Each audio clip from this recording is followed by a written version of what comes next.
18 horas. Notícias de Manaus, Amazonas, Brasil e do mundo. Agora na Mix. Muito boa noite para você que acompanha a programação aqui da Rádio Mix. Estamos juntos a partir de agora até às 7 da noite no programa 18 horas. Muita informação para você. Uma boa noite especial para você que nos assiste pelo aplicativo Mano. Lembrando que depois o nosso programa está lá no 18horas.com.br, o site de notícias da Mix Manaus, e também no nosso programa no YouTube. Está lá 18 horas. Vai lá e você pode conferir o programa na íntegra e assistir a tudo aqui nos estúdios da Rádio Mix. Aqui nos estúdios, Ari Guedes, Cid Soares e Trovão, Wellington Trovão, aí no comando do aplicativo Mano. Boa noite, Cid Soares. Boa noite, Karime. Boa noite, Wellington ou Trovão. Boa noite, Ari Guedes, a toda a rapaziada do Mano. Nosso muito obrigado também pela audiência de vocês sempre. Vambora. Exatamente, começou 6 horas e 1 minuto. E é claro, vamos continuar falando das vacinas, né? A gente sempre fala a expectativa, a gente está torcendo para o avanço científico, para que essa vacina fique pronta logo. Afinal de contas, temos vários eventos, toda a economia está tudo, né, meio que parado e adormecido. Nós estamos vendo vários países da Europa de novo voltando às restrições sociais, decretando calamidade, lockdown. Temos Reino Unido, França, a Espanha, Portugal decretou calamidade, ou seja, uma segunda onda da Covid-19. A pandemia é uma realidade. Infelizmente, aqui no Brasil, nós tivemos os réveillões adiados, o carnaval não vai acontecer, enfim, todos aguardando a vacina. E a Rússia, né, aprova a segunda vacina contra a Covid-19. O anúncio foi feito pelo presidente Vladimir Putin durante reunião de governo. E essa vacina foi desenvolvida pelo Instituto Vector, lá da Sibéria. Imagina. Putin, ele é bom de corrida, ele quer sempre ser o primeiro. Né? Mas, né? Isso. Olha, a Rússia concedeu a aprovação regulatória para essa segunda vacina contra a Covid-19. O estágio inicial de testes em humanos foi concluído em setembro. A imunização desenvolvida pelo Instituto é feita a partir de uma tecnologia criada inicialmente para o vírus Ebola. Pois é, ela é composta por fragmentos de proteínas do vírus que são capazes de estimular o sistema imune a induzir uma resposta protetora. Lembrando aí que a Rússia, né, registrou em agosto, falou e anunciou que registrou a primeira vacina contra o coronavírus no mundo, desenvolvida em Moscou. A vacina batizada de Sputnik V, em homenagem ao primeiro satélite do mundo, foi lançado pela União Soviética e ainda não está em circulação geral. Até o Brasil está esperando essa vacina aí, né? Os brasileiros estão querendo abraçar isso aí. Enfim, os testes em estágio avançado desta segunda vacina russa estão sendo feitos com pelo menos 40 mil pessoas. Acontece a grande questão aqui é que eles pulam etapas, né? Isso. Que pela Organização Mundial da Saúde é preciso que tenha umas 3 fases. A vacina precisa passar por 3 fases para que realmente esteja ok. Agora você foi didática, é isso aí. São essas 3 fases, só que eles queimam as fases. Eles não fazem, eles não passam por todo o processo. Eles pulam, na verdade. E daí complica a situação, né? Como que você vai receber ou vai se imunizar com uma vacina dessas? O Putin, ele na época, em agosto, quando ele lançou a primeira vacina do mundo e tal, a Sputnik V, ele disse que a filha dele foi imunizada com essa. Imagina, né? Enfim, sabe-se lá a veracidade desta informação. Um detalhe, eu já falei, qualquer vacina que passar pela Rainha Elizabeth, eu tomo. Se a gente tiver esse acesso, né? Seria maravilhoso. Vamos lá, agora 6 horas e 4 minutos. Começa agora o programa 18 horas de hoje, quarta-feira, dia 14 de outubro de 2020. Você está ouvindo 18 horas. Olha, enquanto continuam morrendo pessoas aí por Covid-19 e ainda por falta de assistência do governo do Amazonas, os gastos do estado com publicidade batem recorde. E não é de hoje que a gente fala sobre esse assunto aqui no 18 horas. Ainda ontem comentamos sobre isso também. Exato, Cid. Olha, e a gente ainda nem fechou o ano de 2020, mas o governador Wilson Lima conseguiu a façanha de superar o recorde histórico de gasto na Secretaria de Comunicação, que tem como principal despesa a propaganda. É claro que estamos falando de milhões de reais dos cofres do Amazonas. Vamos conferir os valores direitinho agora na reportagem de Cíntia Blink. O governo de Saúde, Wilson Lima destinou mais de 105 milhões de reais para a Secretaria de Comunicação, que move a gigante máquina de propaganda do Estado. Desse valor, mais de 85 milhões foram pagos. Com esse montante de dinheiro público, o Wilson Lima bateu o recorde histórico de gastos na secretaria que faz despesa com propaganda. Ano passado, na gestão dele mesmo, foram gastos mais de 68 milhões, o maior de todos os anos até agora. A Secretaria de Comunicação é tão privilegiada que o orçamento dela é maior que o da Fundação de Vigilância em Saúde, que é de pouco mais de 95 milhões, maior do que o do Fundo Estadual de Assistência Social, da Superintendência de Habitação e de alguns hospitais, como o Pronto Socorro 28 de Agosto ou do João Lúcio e outros. Para o deputado Dermilson Chagas, esse uso do dinheiro público é uma afronta à sociedade. E todos nós sabemos que esse dinheiro está sendo desviado, né? É o dinheiro da comunicação que não atinge sua finalidade, que não dá uma mensagem, em que o governo utiliza as empresas de fachada, né? Essa é a realidade, em que esse dinheiro está indo para outro lugar. Então é preciso que o Ministério Público investigue o saque na boca do caixa dessas empresas. Aí nós vamos saber para onde está indo. A desculpa do governo para o aumento de gasto na pasta da propaganda é a pandemia do novo coronavírus. Conforme a assessoria, o aumento de recursos teve o objetivo principal de reforçar a divulgação junto à população de informações, orientações quanto a medidas de prevenção, organização da rede estadual de saúde e ações para mitigar impactos sociais e econômicos da pandemia. Só mais um detalhe dessa história. O portal da transparência não especifica para quais empresas ou pessoas esse recorde em milhões de reais amazonenses foram.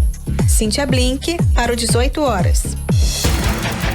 Isso é uma clássica inversão de valores e prioridades, não é? Mais de 100 milhões de reais injetados em publicidade, enquanto temos aí sérios problemas na área da saúde, com profissionais com pagamentos atrasados, falta de equipamento, gente morrendo por falta de UTI aérea. Ontem foi notícia aqui no 18 horas. E o governador torrando dinheiro em publicidade e fala que é justamente por conta da pandemia, porque aí deve ter tido também um desvio aí de dinheiro que teria que ter sido aplicado para a pandemia, né? Para todo o controle da pandemia, desviado da saúde, para colocar na publicidade. Então você faz um anúncio mandando a pessoa lavar a mão. É mais eficiente do que um remédio, do que pagar o salário desses profissionais de saúde que estão na linha de frente do combate ao coronavírus, na linha de frente do combate desta pandemia. Estamos falando dos profissionais de saúde que arriscam diariamente suas vidas para salvar a vida do próximo. Então é mais importante pagar a agência de publicidade para fazer um anúncio bonitinho e dizer lavem sempre as mãos. Isso não dá para entender, realmente não dá para entender. O Wilson Lima, ele realmente, ele não consegue com isso reduzir a rejeição, e é explicado com ações como essa. A rejeição que esse eleitor tem a partir de agora, a partir de várias outras ações desse governador. Ele é o governador com a maior reprovação da história do Amazonas, superando até José Melo, que foi cassado por abuso de poder econômico na campanha eleitoral e preso por envolvimento, segundo a Polícia Federal, no escândalo da Operação Maus Caminhos. Somando tudo isso que você falou, é o que nós podemos chamar aí de um governo desastroso, né? Incompetente, mentiroso. As publicidades que estão sendo anunciadas aí, estão sendo mostradas, completamente mentirosas, né? E deixam muito aquém aquilo que realmente a população precisa saber. Deixar pessoas morrendo por falta de atendimento, quando os cofres estão abarrotados de dinheiro, isso é pra lá de incompetência velada, inexperiência, má gestão, e é claro, isso é um crime, é um ato criminoso. E isso, em algum momento, as autoridades do nosso estado serão responsabilizadas, claro, né? Centenas de vidas que perdemos aqui no estado poderiam ter sido salvas se o governo agisse com mais competência e lisura nos gastos no setor da saúde. Bom, e é por essas e outras, não é, Cid, que 13 pessoas foram presas pela Polícia Federal por roubarem recursos da saúde do estado. 2 são ex-secretários de saúde de Wilson Lima, mas um né? Ele, mais um, vai pedir música no Fantástico. A gracinha aqui que vem do nosso pessoal do aplicativo Mano, né? De que planeta será que veio esse governador Wilson Lima, né? Ele já tem 2 secretários de saúde presos, mais um ele vai pedir música no Fantástico. Bom, 5 ainda estão presos, pois tiveram a prisão provisória prorrogada pelo Superior Tribunal de Justiça. E nunca é demais lembrar que o governador é citado no processo como chefe da quadrilha, né? Está com os bens bloqueados, os celulares ainda confiscados pela Polícia Federal. É rolo demais, né? É tanta bronca que a Polícia Federal vai ter que pedir reforço para investigar as irregularidades aqui no nosso estado. Você está ouvindo 18 horas. E o Ministério Público do Amazonas, por meio do Grupo de Atuação Especial de Combate ao Crime Organizado, denunciou o ex-secretário adjunto do Interior, Edivaldo da Silva, e a ex-secretária executiva de Saúde do Amazonas, Maria Belém Martins Cavalcante, os 2 do governo de Davi Almeida. A denúncia também alcança outras 4 pessoas e tem por base a constatação, né, do desvio de pelo menos R$868 mil da Secretaria de Estado da Saúde por meio de fraude em pagamento indenizatório feito à empresa Norte Comercial Distribuidora de Medicamentos no ano de 2017, quando Davi Almeida era governador interino. Essas informações foram reveladas pela CPI da Saúde da Assembleia Legislativa do Amazonas, que investigou vários contratos considerados suspeitos. E para quem não lembra, essa fraude foi por meio de pagamento indenizatório à Norte Comercial Distribuidora de Medicamentos pela suposta realização de 100 procedimentos de exames ginecológicos durante mutirão de serviços de saúde promovido no período de 28 de julho a 12 de agosto de 2017, nos municípios de Envira, Ipixuna e Guajará. Se valendo dos cargos que ocupavam junto à Secretaria de Saúde, Edivaldo da Silva e Maria Belém Martins atuaram facilitando e agilizando o pagamento indevido por sobrepreço e por serviço não realizado para a empresa Norte Comercial. 9 dos 100 procedimentos pagos não foram realizados, o que totaliza R$ 79.400, enquanto os demais foram cobrados com grave sobrepreço em relação aos valores repassados à empresa subcontratada para o serviço, João Carlos dos Santos e Companhia Limitada. A empresa, na época, tinha como sócias Criselídia Bezerra de Moraes e Naila Tereza Moraes da Silva, mãe e filha, e Carlos Henrique Alecrim John, constituído procurador para gerir e administrar os negócios. Entretanto, de fato, a empresa era chefiada pelo companheiro de Naila, Frank Andrei Gomes de Abreu, uma espécie de sócio oculto da Norte Medicamentos, que se apresentava como diretor jurídico, fazendo negócios em nome da empresa e representando a empresa junto à Secretaria de Saúde e outros parceiros comerciais. Edivaldo da Silva, Maria Belém Martins Cavalcante, Carlos Henrique Alecrim John, Frank Andrei Gomes de Abreu, Criselídia Bezerra de Moraes e Naila Tereza Moraes da Silva foram denunciados por peculato e pela inobservância das formalidades exigidas para a dispensa de licitação. Na denúncia, o Ministério Público do Amazonas requer a condenação dos denunciados ao ressarcimento do dano material estimado em pelo menos R$ 789.920, R$ 789.920. Esse valor corresponde à diferença entre o preço cobrado pela empresa Norte Comercial e o valor efetivamente cobrado pela pessoa jurídica, João Carlos dos Santos e Companhia Limitada, subcontratada para o serviço. Você está ouvindo 18 horas. Bom, agora 6 horas e 14 minutos. Olha, o descaso não é só na saúde, não. É também na segurança, na educação, na infraestrutura, no setor primário. Durante a sessão plenária desta quarta-feira na Assembleia Legislativa, o deputado Serafim Corrêa denunciou a falta de investimento aos profissionais da educação.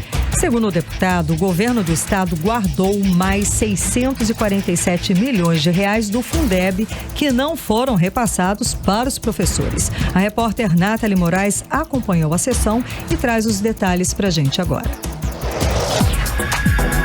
As vésperas do Dia dos Professores, o deputado estadual Serafim Correia mostrou que o governo do estado guarda mais de 647 milhões de reais em recursos carimbados para educação no Amazonas. O deputado afirmou nesta quarta-feira, durante sessão plenária na Assembleia Legislativa, que não falta dinheiro, mas falta vontade política para investir na educação do nosso estado.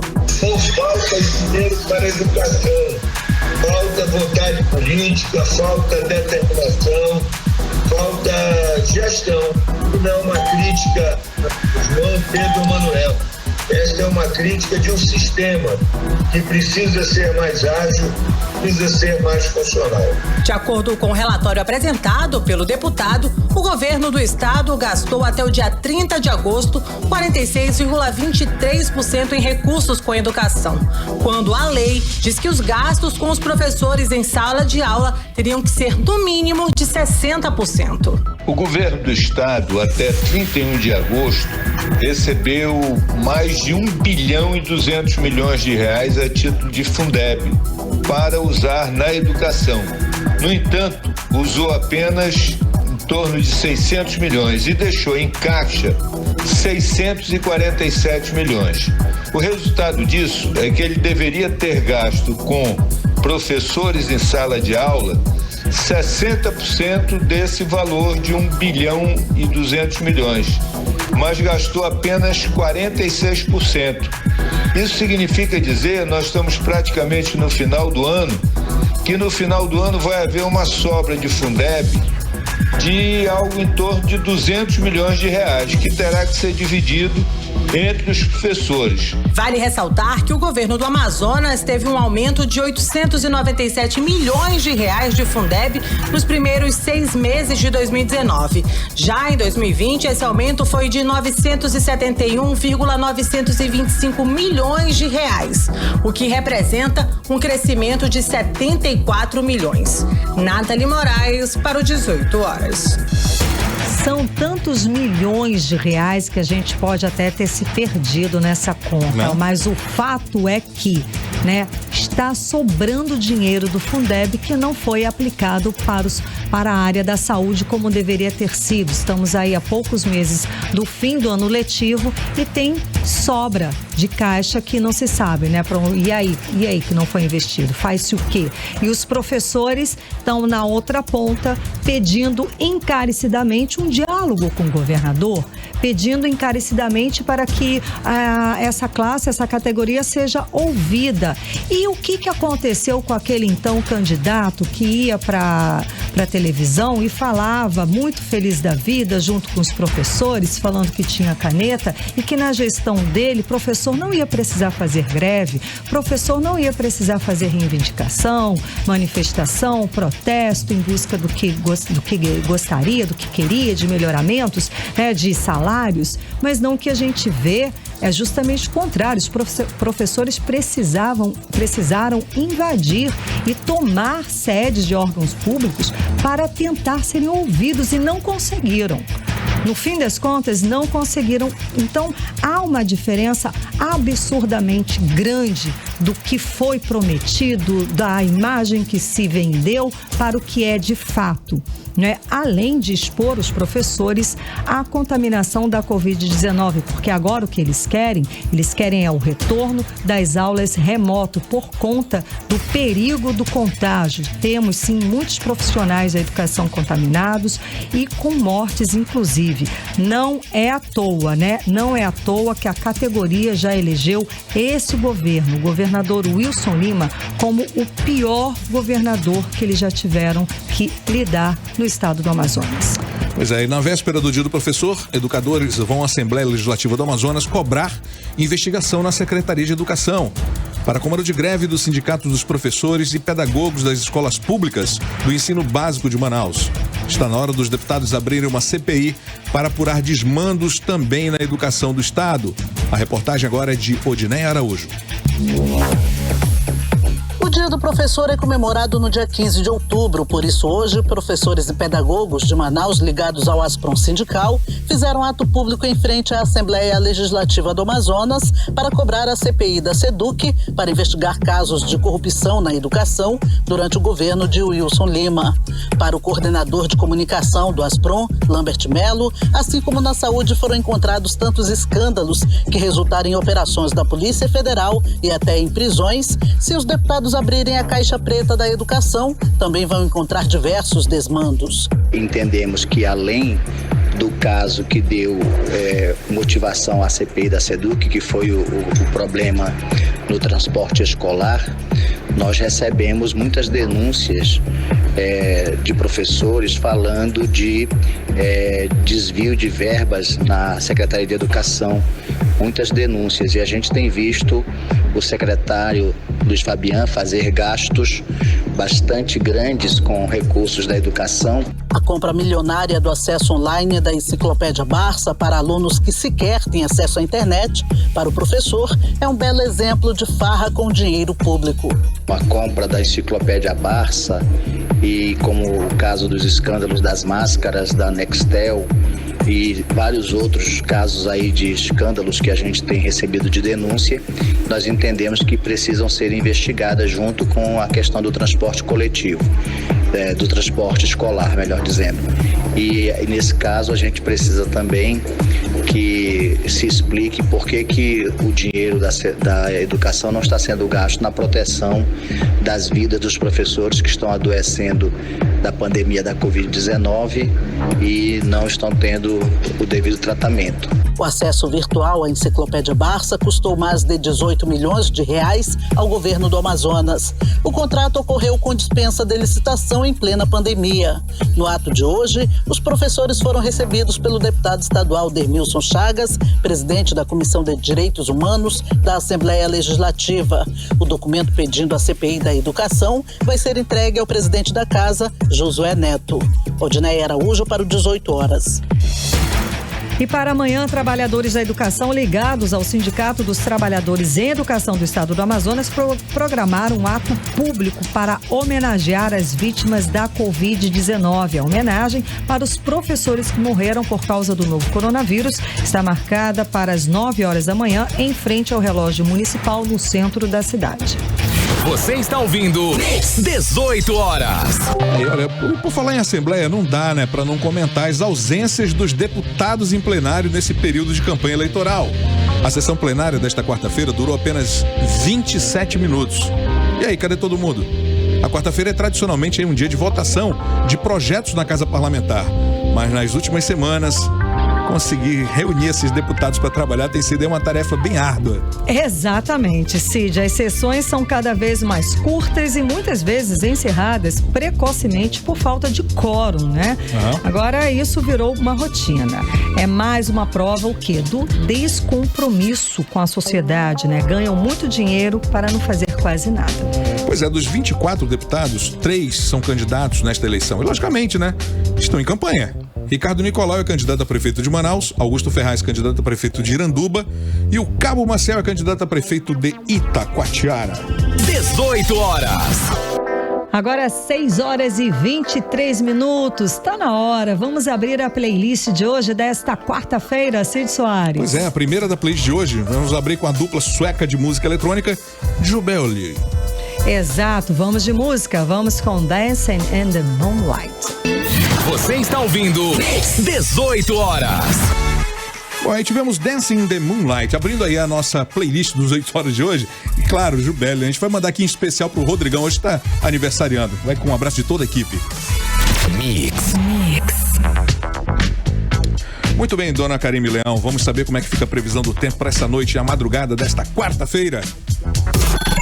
Previsão do tempo. Segundo informações do Clima Tempo, nós teremos pancadas de chuva à tarde e à noite. A mínima prevista é de 23 graus e a máxima não deve passar dos 32 graus. As chances de chuva são de 83%. A umidade relativa do ar pode chegar a 84%. Mix. Muito bem, olha, o deputado Péricles denuncia que mais de 1.900 pacientes aguardam por cirurgias ortopédicas, né, na Fundação Hospitalar Adriano Jorge.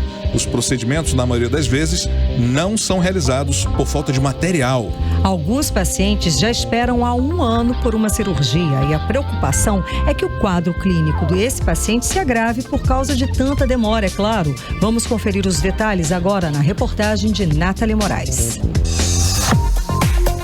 Durante sessão plenária da Assembleia Legislativa, o deputado estadual Péricles cobrou medidas por parte do governo do estado para reduzir a fila de pacientes de cirurgias ortopédicas na Fundação Hospitalar Adriano Jorge. Segundo o parlamentar que visitou a unidade na última semana, atualmente, cerca de 1.900 pacientes aguardam por uma cirurgia, que inacreditavelmente não são realizadas por falta de material cirúrgico. Esses pacientes são, na grande maioria, vítimas de acidentes de trânsito. Para o deputado estadual, essa lista de espera dos pacientes que aguardam por um procedimento é absurda e inaceitável. Na visita que fiz ao Hospital Adriano Jorge, percebi a fila interminável de pacientes aguardando as cirurgias, especialmente na parte de ortopedia.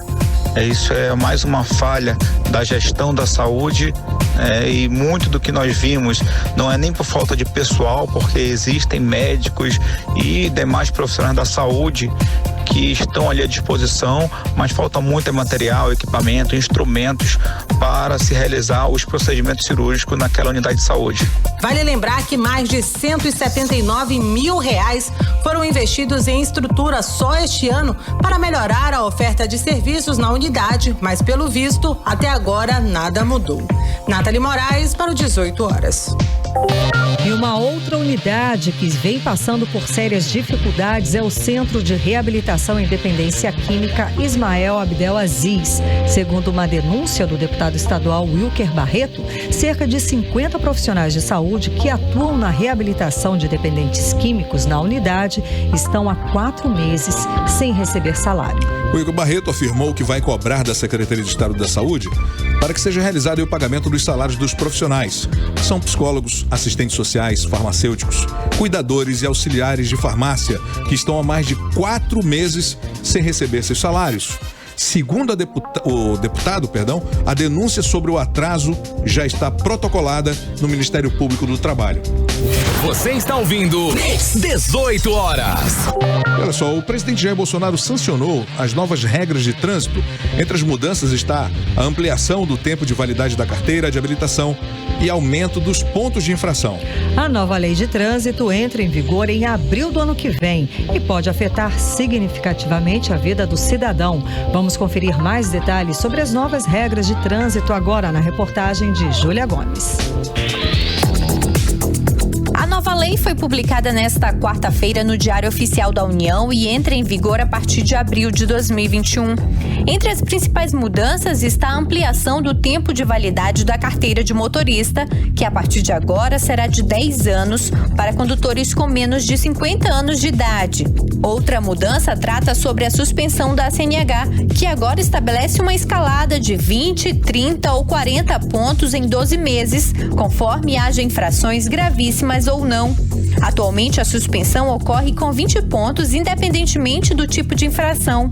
A nova lei também torna todas as multas leves e médias puníveis apenas com advertência, caso o condutor não seja reincidente na mesma infração nos últimos 12 meses. O presidente Jair Bolsonaro vetou alguns pontos da nova lei.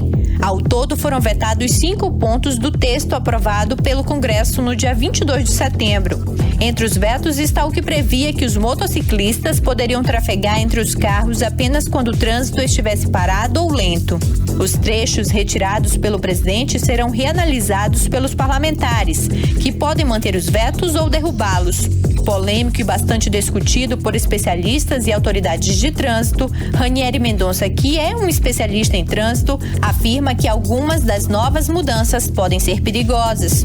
Ranieri Mendonça falou ainda que determinadas alterações vão afetar diretamente a segurança no trânsito. Aumentar o número de pontuação não é uma boa. Isso daí, infelizmente, vai levar alguns condutores a realizarem mais infrações, dirigir de uma forma mais relaxada e automaticamente isso vai levar em acidentes. O que a população tem que entender é que não é a habilitação que vence, e sim os exames médicos. Então, ficar 10 anos sem fazer exame médico, conduzindo um veículo, é muito perigoso. Algumas alterações vão impactar diretamente na segurança do trânsito. Júlia Gomes para o 18 horas. Você está ouvindo 18 horas. E foi inaugurado como parte das comemorações dos 70 anos do Tribunal de Contas do Amazonas, o primeiro módulo do Museu do TCE aqui no estado. O módulo retrata aí o primeiro plenário do tribunal lá em 1950. A solenidade foi realizada nesta quarta-feira de forma híbrida. O evento contou com a presença do governador Wilson Lima e do prefeito Arthur Vigílio Neto. A servidora aposentada Olga Israel do Nascimento participou da solenidade, representando os servidores ativos e inativos do TCE. O Museu do Tribunal de Contas do Amazonas é um instrumento utilizado pela Corte de Contas para dialogar com a sociedade, que abrirá suas portas assim que for possível, para receber o público em geral com visitas técnicas guiadas para alunos, estabelecendo assim um elo de aproximação com os estudantes. Durante a solenidade foi lançado em parceria com os Correios do Brasil o selo e o carimbo comemorativo dos 70 anos do TCE. E também foi lançado o livro Viagem no Tempo, 70 anos do Tribunal de Contas do Amazonas, que conta a história da instituição, hoje presidida pelo conselheiro Mário de Mello, que falou sobre a celebração dos 70 anos do TCE. Vamos conferir. Conselheiro Júlio Pinheiro, que instituiu o museu. Conselheiro Érico, que executou o projeto museológico. E o conselheiro Josué Filho, que construiu o espaço físico do museu. Agora, consolidado em sua primeira etapa em nossa administração. Agradeço em nome do jornalista Elvis Chaves e do doutor José Tito Lindoso, a museóloga Vera Lúcia Ferreira, aos familiares dos conselheiros e ex-conselheiros e todos os servidores que deram seu inestimável contributo para a realização dessa grande obra. Você está ouvindo 18 horas. E a cerimônia de assinatura digital e lacração dos sistemas eleitorais está acontecendo esta semana no Tribunal Superior Eleitoral. É nessa etapa que a tecnologia mostra como garante a integridade e segurança da votação. E quem explica melhor todo esse processo pra gente é a repórter Cíntia Blink. O Tribunal Superior Eleitoral deu início à cerimônia de assinatura digital e lacração dos sistemas eleitorais nesta semana e vai até sexta-feira. Essa é uma etapa do processo eleitoral em que se fecha o ciclo de verificação dos programas que serão usados nas votações, tanto no primeiro quanto no segundo turno, marcados para o dia 15 e 29 de novembro. O último dia da cerimônia, que é um passo fundamental para garantir a segurança e transparência da Justiça Eleitoral, será nesta sexta, quando os sistemas serão assinados pelo presidente do TSE, ministro Luiz Roberto Barroso, e também assinam os representantes da Ordem dos Advogados do Brasil, da Procuradoria-Geral da República e da Polícia Federal. Então, os programas serão lacrados na sala cofre do tribunal. Feito todo esse procedimento, os sistemas protegidos e blindados serão enviados aos tribunais regionais eleitorais. Ao chegarem aos TREs, os sistemas serão inseridos nas urnas eletrônicas. As urnas vão conferir as assinaturas digitais e vão analisar a integridade e autoria de cada nome. Se confere com o que está na sala cofre do TSE. Se a assinatura não for igual, a urna simplesmente não vai funcionar. Por conta da pandemia do novo coronavírus, o TSE alertou que o número mínimo de pessoas vai poder participar do evento. Mesmo as entidades que têm representantes para assinar devem enviar um número limitado de profissionais. Os cuidados para evitar o contágio do vírus também devem ser adotados, como o uso de máscara, o distanciamento e o uso de álcool em gel. Cíntia Blink, para o 18 horas. 18 horas. E o novo Procurador-Geral de Justiça toma posse nesta quinta-feira. O Colégio de Procuradores de Justiça do Ministério Público do Amazonas dará posse ao promotor de justiça Alberto Rodrigues do Nascimento Júnior no cargo amanhã em solenidade virtual que vai ser transmitida pelo YouTube a partir das 4h no canal oficial do Ministério Público do Estado. Deixa o cargo a promotora de justiça Leda Mara Nascimento Albuquerque, que dirigiu a instituição no biênio 2018 e 2020. O promotor de justiça foi nomeado pelo governador do estado, Wilson Lima, por decreto no dia 14 de setembro. Alberto Nascimento foi o segundo colocado na votação realizada no dia 3 de setembro, quando membros da ativa escolheram os nomes da lista tríplice enviada posteriormente ao governador. Alberto Rodrigues fica no cargo no biênio 2020-2022. Você está ouvindo 18 horas. Agora 6h37 e você está aqui. Segue conosco no programa 18 horas até às 7 da noite. Mais um tempinho de música, Cid Soares. Pois é, agora a gente vai falar de Maluma Baby. Está fazendo história aí com a faixa Havaí. O hit internacional chegou a alcançar a posição de número 2 na parada global Top 50 do Spotify. E dessa forma, Maluma se tornou o artista latino com a posição mais alta na parada global com uma música solo este ano. Então vamos de música, a segunda da playlist desta quarta-feira aqui do 18 horas. Hawaii. Você está ouvindo 18 horas. Dá pra entender bem por que o Maluma faz tanto sucesso. As músicas, as letras são muito legais, os clipes são divertidíssimos, enfim. Verdade. Maluma, Hawaii, aqui na Mix. Agora vamos conferir a previsão do tempo para amanhã, quinta-feira. Teremos um dia chuvoso, Karime Leão? Previsão do tempo. Segundo informações do Clima Tempo, amanhã devemos ter sol e aumento de nuvens sim na parte de manhã e pancadas de chuva. Durante a noite e a madrugada, a mínima prevista é de 23 graus e a máxima pode chegar a 33 graus. As chances de chuva são de 67% e a umidade relativa do ar pode chegar a 85%. Mix. Agora em Manaus, 6h42 e a pesquisa Ibope de Manaus foi divulgada agora pela Rede Amazônica nesta quarta-feira. A Rede Amazônica, afiliada da Rede Globo, e aponta os seguintes percentuais de intenção de voto para a Prefeitura de Manaus nas eleições de 2020. A Amazonino Mendes lidera as intenções de votos com 25%, Davi Almeida em segundo lugar com 13%, logo depois Ricardo Nicolau com 11% e Zé Ricardo com 10% de intenção de votos. Capitão Alberto Neto aparece com 7%, Coronel Menezes 6%, Alfredo Nascimento 3%, Chico Preto 3%, Romero Reis 2%, Marcelo Almil 1%. O levantamento foi feito entre os dias 12 e 14 de outubro. 18 horas. Economia. E agora a gente vai falar sobre economia, né? Que o setor de serviços, o último segmento da economia a iniciar a retomada depois do pico da pandemia, apresentou o crescimento de 2,9% em agosto, na comparação com o mês de julho. Isso. Segundo o IBGE, esse foi o terceiro mês consecutivo de alta, mas as vendas do setor ainda estão 9,8% abaixo do verificado antes da crise causada com a chegada aí da Covid-19 aqui no país. Exato. Na comparação com agosto do ano passado, as vendas do setor de serviços caíram 10%. Aqui no Amazonas, a alta foi de apenas 2,1%, como explica a repórter Nathalie Moraes.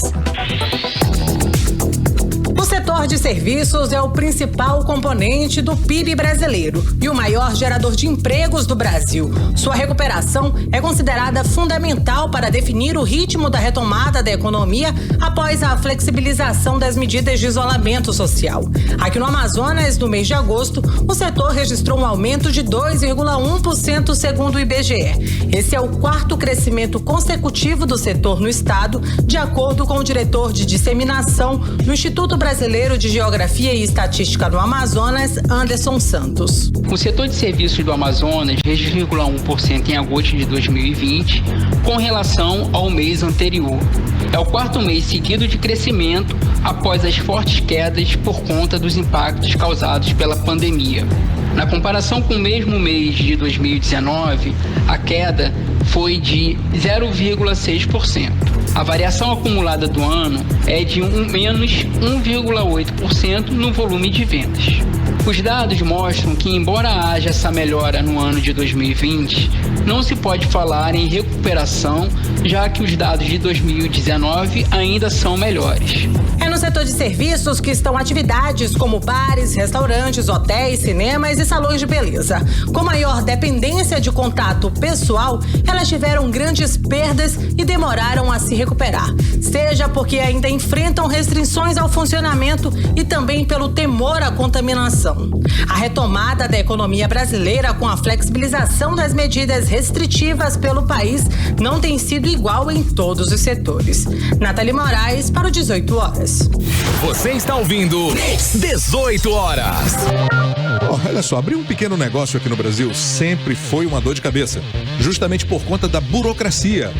Mas desde o mês passado estão em vigor aí novas regras para facilitar a abertura de novos negócios. São medidas para ajudar os micro e pequenos empreendedores com a dispensa de alvará e da licença para funcionar. Pois é, agora, será que já foi possível obter bons resultados nesse primeiro mês da desburocratização? Vamos conferir agora na reportagem de Júlia Gomes. Desde o dia 1º de setembro, os negócios mantidos por microempreendedores individuais estão dispensados de alvará e licença para funcionar, o que possibilita o início imediato das atividades após inscrição no portal do empreendedor. A medida faz parte do pacote de resoluções estabelecidas pelo Comitê para Gestor da Rede Nacional para a Simplificação do Registro e da Legalização de Empresas e Negócios. O Sebrae participou da elaboração das novas medidas para simplificar o empreendedorismo no Brasil. Afinal, muitas vezes, abrir um pequeno negócio no país é um desafio e uma grande dor de cabeça. O analista técnico do Sebrae no Amazonas, Jorge Haider, explica que a resolução de número 59 reduziu o tempo de formalização e exercício da atividade. Após a formalização, ele ainda tinha que procurar licença ambiental, licença sanitária, dependendo da atividade que ele for exercer. Hoje em dia não, ele está dispensado, podendo no mesmo segundo que terminou sua formalização, ele já exercer a sua atividade naquele seu local que foi escolhido. Ricardo Santos, que também é analista técnico do Sebrae no Amazonas, fala que ainda é curto o tempo para que sejam feitas avaliações estatísticas confiáveis em relação aos resultados das novas resoluções, mas diz que em alguns pontos já foi possível perceber melhorias. Para Ricardo Santos, a desburocratização das microempresas pode ser uma maneira de ajudar a reaquecer a economia nesse período de pandemia. A desburocratização otimiza o desenvolvimento e aumenta significativamente a taxa de empreendedorismo, né? Especialmente para aqueles que estão iniciando na atividade, pois eles têm um impacto muito direto no aumento da arrecadação. A maior parte dos empreendedores ele demonstra assim, interesse em andar legalizado, em andar sem susto para executar suas atividades. O que acontece é que o processo de pagamento e quitação com os trâmites legais é muito burocrático, às vezes desarticulado, repetitivo e dispendioso, tanto em tempo quanto em recurso. Mas, para bons resultados, o analista técnico do Sebrae fala que não apenas a desburocratização das leis, mas também a interação entre os agentes é fundamental. Mas há um ponto importante que a gente ainda se ressente, é a falta de articulação, o melhor entrosamento dessas instituições que às vezes em cada lugar você ouve uma linguagem, uma abordagem, uma tratativa diferente sobre o mesmo tema. Eu acho que se a gente conseguisse se aproximar mais, Cefaz, Sebrae, Receita Federal, Junta Comercial, Prefeitura, a gente poderia estar dando muito mais efetividade a esse processo.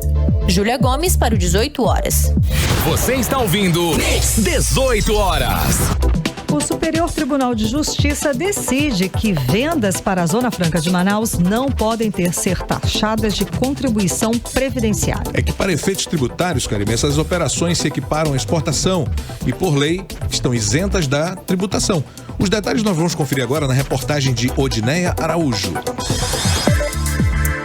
De acordo com a decisão do Superior Tribunal de Justiça, a arrecadação das vendas de mercadorias destinadas à Zona Franca de Manaus não tem efeito na base de cálculo da contribuição previdenciária sobre a receita bruta das empresas. Com esse entendimento, a primeira turma do STJ impede recurso da Fazenda Pública que visava evitar tratamento equivalente por ausência de previsão legal para aumentar a base de cálculo do tributo.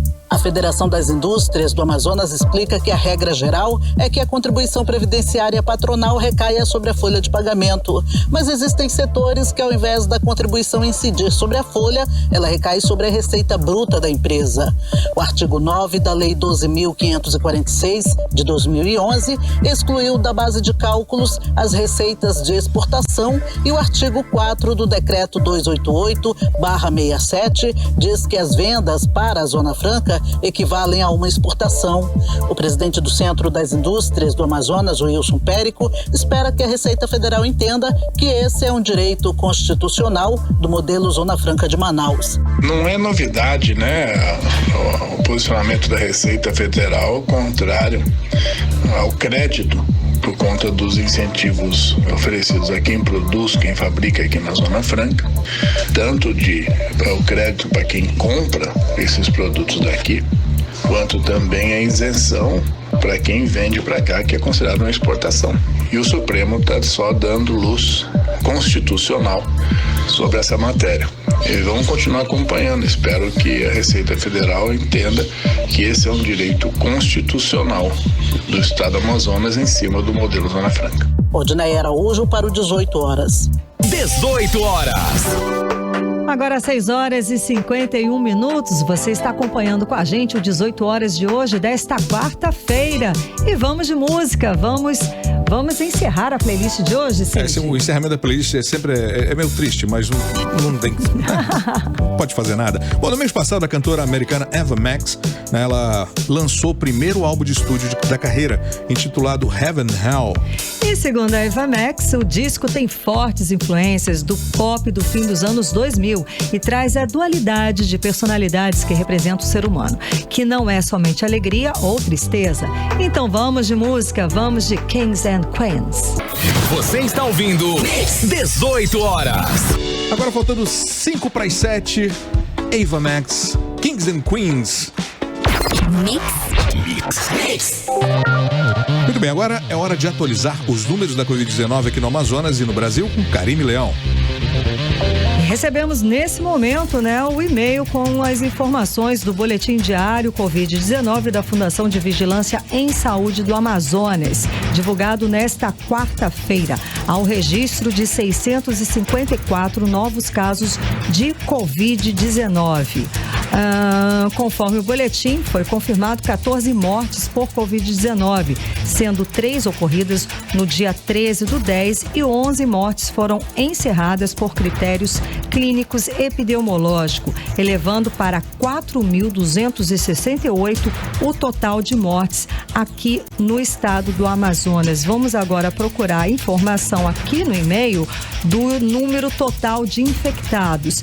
Bom, são 148.518 casos confirmados de Covid-19 até esta quarta-feira. 56.222 são de Manaus, o que representa 37,86% dos casos, e 92.296 do interior do estado, o que representa 62,14% dos casos de Covid-19 confirmados pela Fundação até agora, até esta quarta-feira. Os números do Brasil, nós temos o caso totalizado, No Brasil, 6 estados atualizaram os dados nesta quarta-feira e o país atinge hoje 151.161 mortes por Covid-19, confirmadas até a 1 da tarde desta quarta-feira, segundo o levantamento do consórcio de veículos de imprensa a partir de dados das secretarias estaduais de saúde.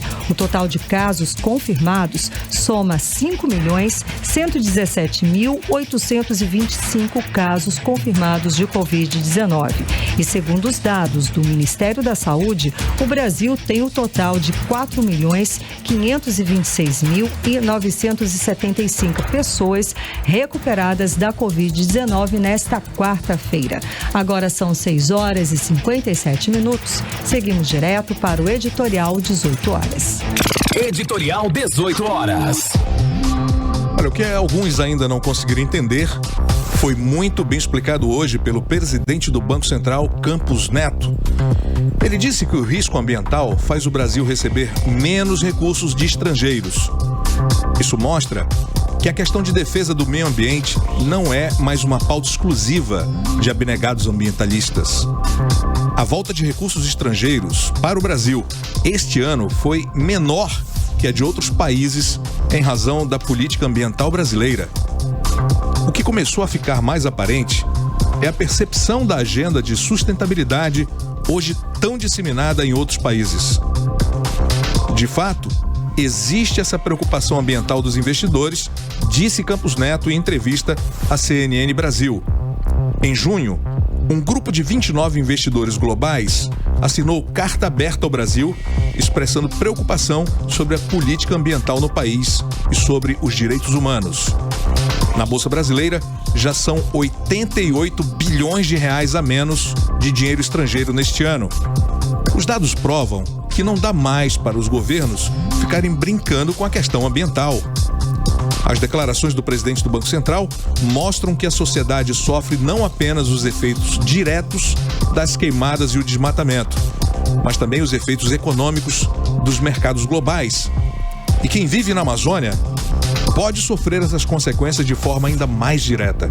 18 horas. Agora, às 6 horas e 59 minutos, temos uma saideira, uma última informação que cerca de 30% de áreas desmatadas ou queimadas no Amazonas não tem donos identificados, aponta o governo.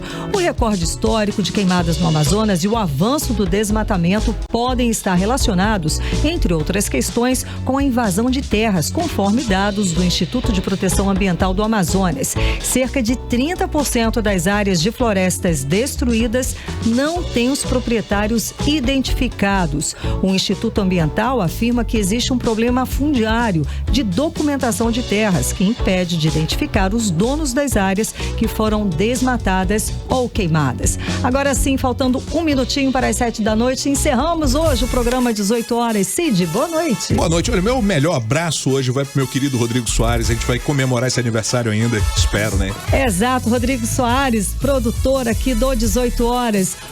Parabéns para você e muito obrigada pela sua companhia. Você que acompanhou a gente desde as 6 da tarde, muito obrigada. Amanhã tem mais. Tchau. Tchau. Você ouviu 18 horas. As notícias do Brasil e do mundo. De volta amanhã.